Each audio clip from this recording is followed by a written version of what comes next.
Beredar sebuah video pembakaran bendera merah putih yang diunggah oleh akun Facebook yang diduga milik NU pada tanggal 17 Agustus lalu. Pemilik Facebook ini merupakan warga PD yang kini berdomisili di Horsens, Denmark. Sampai saat ini, Polda Aceh masih menyelidiki pelaku ataupun lokasi pembakaran bendera merah putih dalam video viral yang beredar di medsos itu.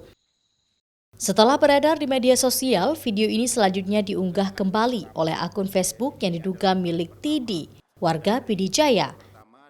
TD sendiri merupakan narapidana kasus narkoba yang masih menjalani hukuman di Lapas Kelas 2A Banda Aceh. Polisi masih mendalami sejauh mana keterlibatannya dalam kasus pembakaran bendera itu. Berikutnya yang kedua yang diunggah oleh pelaku atas inisial TD dengan menggunakan akun Facebook dengan Virgos 2 yang bersangkutan mengunggah kembali video tersebut dengan menambahkan kata-kata Aceh sampai mati. Jadi Aceh sampai mati. Dan itu kita sudah lakukan penyelidikan, kita profiling dan kita dapatkan bahwa TD ini adalah warga binaan di Lapas Kelas 2 Banda Aceh.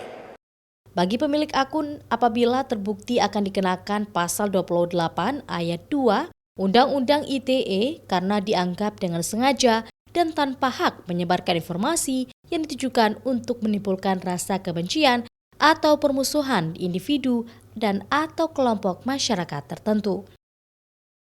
Mustajab, Kompas TV, Banda Aceh.